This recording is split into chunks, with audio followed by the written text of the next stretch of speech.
Hi friends, स्वागत है आपका अपने चैनल नवीन शर्मा क्लासरूम में।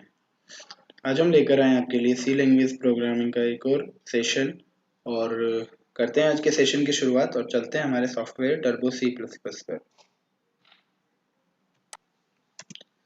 तो आज का हमारा जो टॉपिक है जिस पर हम आज प्रोग्राम बनाने वाले हैं वो है program to find minimum number of possible denominations, यानी कि number of rupees 500, 200, 100 up to rupees 1 note for an amount. इसका ये मतलब हुआ कि यदि हमें एक अमाउंट दे दिया जाए तो उस अमाउंट के अंदर कितने नंबर ऑफ डिनोमिनेशन हम पता लगा सकते हैं, जो कि 500 रुपीज से लेकर के रुपीज 1 तक के नोट्स का होगा।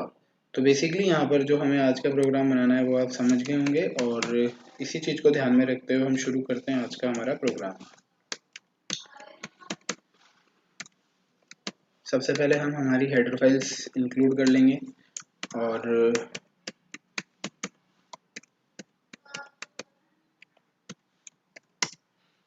फिर हमारा वॉइड मैन जो कि मेन पार्ट होता है एक सी लैंग्वेज प्रोग्राम का। अब क्योंकि हमें अमाउंट के लिए कैलकुलेशन करना है ये सारा, तो एक वेरिएबल डिक्लेयर करते हैं अमाउंट, जिसको हम डेटा टाइप देंगे इंटीजर। अब क्लियर स्क्रीन हम यूज करेंगे और क्लियर स्क्रीन के बाद हम इस अमाउंट की वैल्यू यूजर से इनपुट करवाएंगे।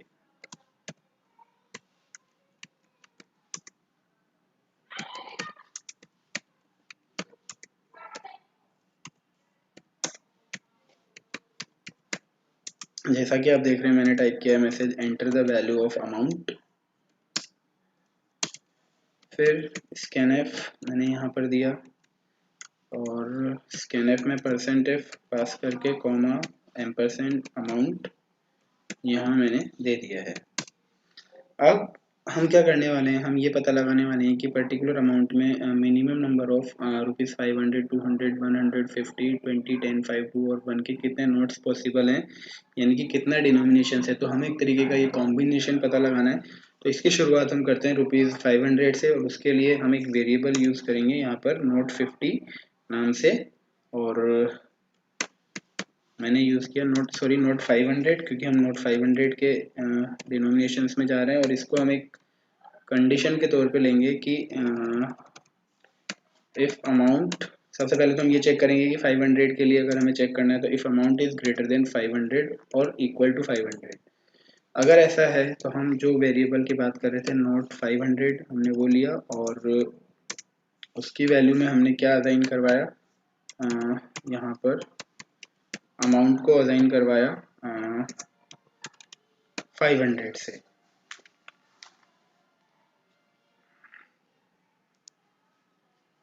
इसके बाद मैंने क्या किया, जो हमारा अमाउंट है उसको दोबारा से रिमेनिंग अमाउंट के तौर पे मैंने यहाँ पर मैनिपुलेट किया और उसके लिए मैंने क्या किया, जो वैल्यू ऑफ अमाउंट थी उसको माइनस किया प्रोडक्ट ऑफ नोट 500 एंड 500। यहाँ पर आप समझ गए होंगे कि सपोज डेट अगर हमारे पास 1400 रुपीज़ थे तो 1400 रुपीज़ में 500 के केवल 2 ही नोट अवेलेबल होंगे। और वो चीज़ अगर आप देखें तो यहाँ पर 500 का जो डिवीज़न हो रहा है अमाउंट से उससे निकल के आएगा और नोट 500 में वो जो वैल्यू है 2 वो आ जाएगी।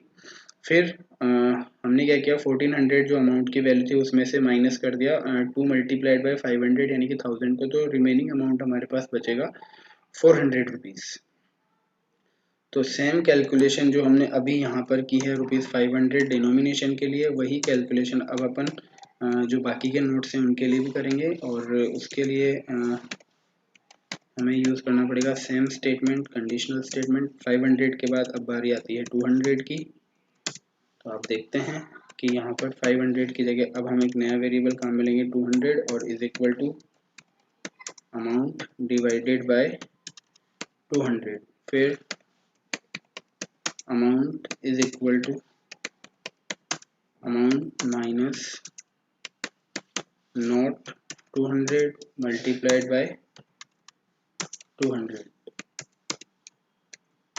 इसके बाद हमें नेक्स्ट डिनोमिनेशंस के लिए जाना है तो 100 रुपीज़ वाला होगा और ये करने के बाद note 100 is equal to amount divided by 100, और इसके बाद amount is equal to amount minus note 100 multiplied by 100,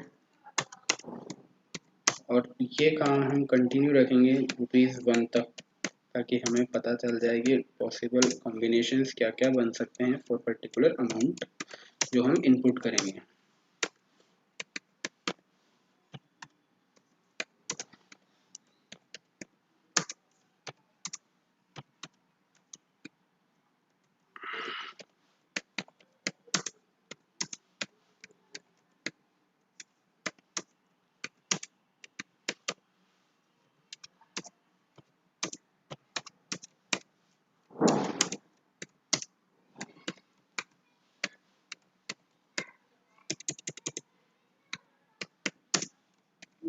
₹50 के बाद हमारे यहाँ पर ₹20 नोट की बारी आएगी, और कॉरस्पॉन्डिंगली हम सेम वेरिएबल 20 के लिए डिक्लेयर कर लेंगे नोट 20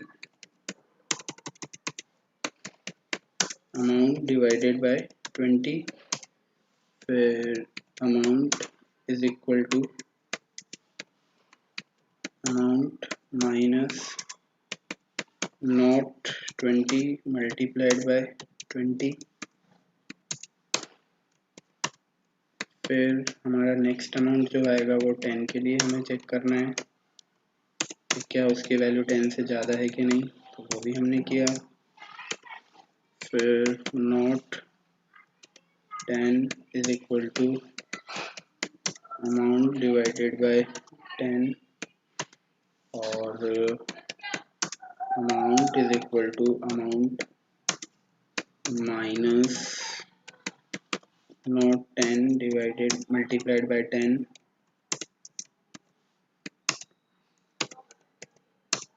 इसके बाद अगर मैं इसको रिमेनिंग जो 3 है वहाँ पर मैं इनको कॉपी भी कर सकता हूँ रिमेनिंग को यूज़ करने के लिए।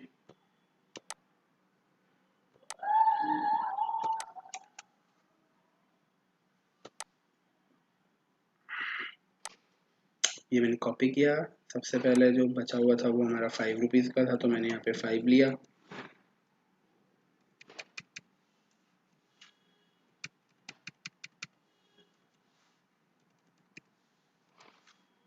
₹5 के बाद जो दूसरा आएगा हमारा ₹2 के लिए आएगा, तो वो हमने 2 के लिए भी इसको चेंज कर लेते हैं।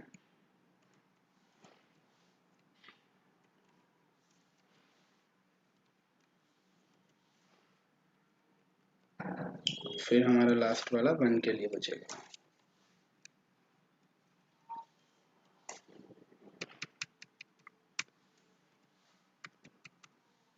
ये हमने कर लिया है। तो हमने सभी कॉम्बिनेशंस यूज़ कर लिए हैं फ्रॉम नोट ₹500 टू ₹1 तक, और क्योंकि हमने यहाँ कुछ नए वेरिएबल्स डिक्लेयर किए हैं तो अब यूज़ किए हैं तो उनको हमें डिक्लेयर भी करना पड़ेगा। तो इसके लिए शुरू करते हैं सबसे पहले नोट 500, और हाँ एक चीज़ और, हम यहाँ पर इनको 0 से इनिशलाइज भी कर लेंगे सो दैट ये गार्बेज वैल्यू ना ले ले।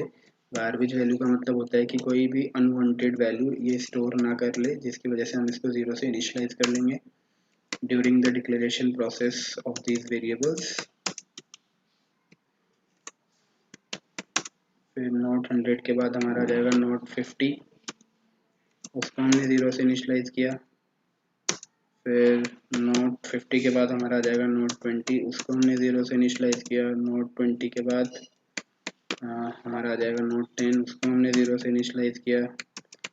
फिर नोट 10 के बाद आएगा नोट 5, जिसको हमने 0 से इनिशलाइज किया। फिर नोट 2 आया, उसको भी हमने 0 से इनिशलाइज किया, और लास्ट हमारे पास जो आ गया नोट 1, उसे भी हमने 0 से इनिशलाइज किया। इनफैक्ट अगर अपन अमाउंट को भी 0 से इनिशलाइज कर ले तो भी कोई प्रॉब्लम नहीं है, तो ये भी हम कर सकते हैं। अब इतना करने के बाद हम क्या करेंगे, सभी वैल्यूज़ को 1 बाय 1 यहाँ पर प्रिंट करवाएंगे। लेकिन हाँ, उससे पहले एक काम और करते हैं, जो ये अमाउंट है उसके लिए एक डमी वेरिएबल बना लेते हैं, जो कि ये इनिशियल जो वैल्यू होगी अमाउंट को उसको स्टोर कर लेगा। और इस डमी को भी मैं यहाँ पर डिक्लेयर कर देता हूँ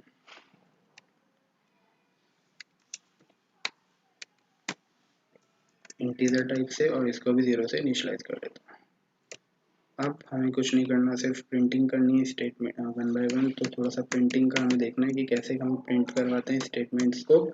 हम यहाँ पर पास करेंगे कि statement number of possible denominations in %d, हमने इतना दिया, इक्वल टू लगाया, कॉमा के बाद अब जो %d हमने यूज़ किया है वो हमने डमी वेरिएबल को यूज़ किया। डमी एक्चुअल में कर क्या रहा है, यहाँ पर जो अमाउंट हम यूज़र से इनपुट करवा रहे हैं उसकी इनिशियल वैल्यू को वो पहले स्टोर कर लेगा, क्योंकि बाद में इस अमाउंट की वैल्यू रिड्यूस होती जा रही है जैसे जैसे ये आगे फर्दर यूज़ हो रहा है। इफ़ सेक्शंस में आप देख रहे हैं ये रिड्यूस होती जा रही है। सो इस चीज़ को ध्यान में रखते हुए हमने डमी एक वेरिएबल यूज़ किया और उसके अंदर अमाउंट की एक कॉपी हमने पहले से ही तैयार कर ली। अब कुछ नहीं करना, हमें सिर्फ 1 बाय 1 स्टेटमेंट्स यूज़ करने हैं और प्रिंट करने हैं अकॉर्डिंग टू द नोट्स और डिनोमिनेशंस। तो अगर सबसे पहले बात करें तो ₹500 की यदि अपन बात करें तो उसके कितने डिनोमिनेशन अगर अपन देखें तो %d लगा देते हैं, कॉमा और नॉट 500 आ जाएगा। इसके बाद सेकंड स्टेटमेंट हम ले लेते हैं और /n, फिर से ₹200 is equal to %d, comma यहाँ पर हम देंगे नॉट 200। अब क्योंकि हमें सेम फॉर्मेट में ही आगे भी स्टेटमेंट लेने, तो मैं क्या करता हूँ इनको कॉपी ही कर लेता हूँ और फिर इनको 1 बाय 1 पेस्ट कर लेते हैं।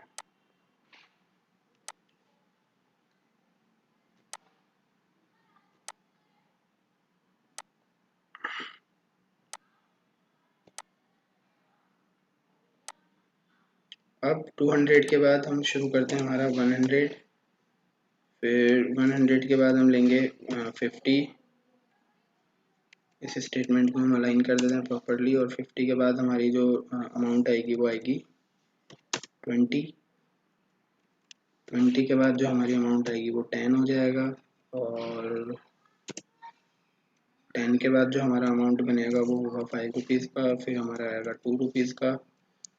2 के बाद हमारा एक स्टेटमेंट यहाँ पर बच रहा है, तो वो हम यहाँ पर टाइप करके उसको भी हम मेंशन कर देते हैं। ₹1 is equal to %d not 1। अब ऊपर वाले में अगर हम देखें तो ये ₹2 के लिए था तो इसको नॉट 2 करना पड़ेगा, उससे ऊपर वाला 5 के लिए था तो इसको 5 किया, उससे ऊपर वाला 10 के लिए था इसको हमने 10 कर दिया, उससे ऊपर वाला 20 के लिए था तो इसको हमने 20 कर दिया, उससे ऊपर वाला 50 के लिए था इसको हमने 50 कर दिया, उससे ऊपर वाला 100 के लिए था और उससे ऊपर वाला, तो आप देख सकते हैं कि 500, 200, 100, 50, 20, 10, 5, 2, 1 ये पॉसिबल डिनोमिनेशन है जो इंडियन करेंसी में हम मान के चलते हैं कि यूज़ होते हैं। और इनके बाद अब हम यहाँ पर गेट ch लगा लेते हैं और इस वॉइड मेन को हम क्लोज करते हैं। इसके अलावा एक चीज़ हम और कर लेते हैं, यहाँ पर एक लाइन हम यहाँ पर दे देते हैं जिससे कि ये आउटपुट थोड़ा सा डेकोरेटेड लगेगा। और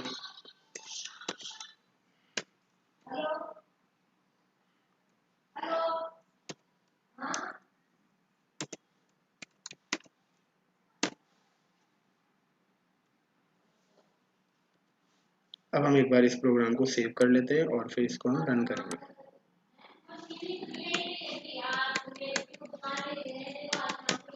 denominations.c, और अब हम इसको रन करते हैं।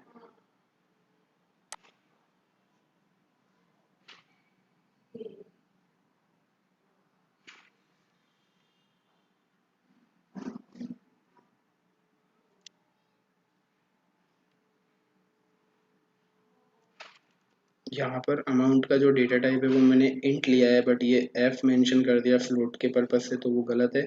इस %f को मुझे %d करना पड़ेगा, और अब मैं वापस से इसको रन करता हूँ। तो आप देख रहे हैं कि हमसे पूछा जा रहा है enter the value of amount. Suppose that मैंने टाइप किया 1 2 3 4 यानी कि 1234। तो आप देख रहे हैं कि number of possible denomination in 1 2 3 4 is equal to, तो 500 के यहाँ पर 2 नोट्स पॉसिबल हैं, ₹200 के यहाँ पर 1 नोट पॉसिबल है, ₹20 के 1, ₹10 के 1, और ₹2 के 2, अदरवाइज सारे नोट्स यहाँ पर 0 रहेंगे। इसी को यदि अपन थोड़ा सा और मॉडिफाई करते हैं आउटपुट को, हम थोड़ा सा और इसको अप टू द मार्क बना सकते हैं।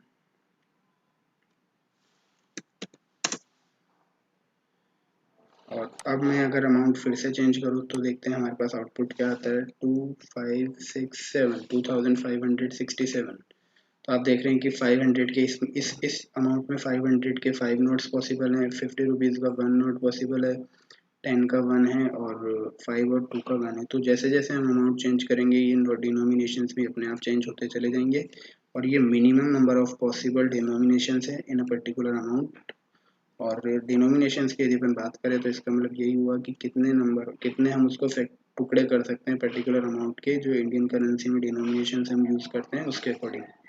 और उसकी शुरुआत हमने की सबसे पहले 500 के लिए। सबसे पहले हमने 500 का डिनोमिनेशन पता लगाया, फिर हमने यहाँ से जो अमाउंट रिमेनिंग बचा 500 से पता लगाने के बाद वो हमने अमाउंट में ही स्टोर करवाया यूजिंग दिस पर्टिकुलर फॉर्मूला। फिर इस अमाउंट की वैल्यू को हमने फर्दर यूज़ किया 200 में, फिर 200 से जो अमाउंट रिमेनिंग बचा उसको यूज़ किया 100 में, और ये इस तरीके से ये चलता चला जाएगा और फाइनली हम 1 रुपीज़ अमाउंट तक पहुंच जाएंगे। तो इस तरीके से ये हमने प्रोग्राम बनाया to find out the possible number of denominations in a given amount.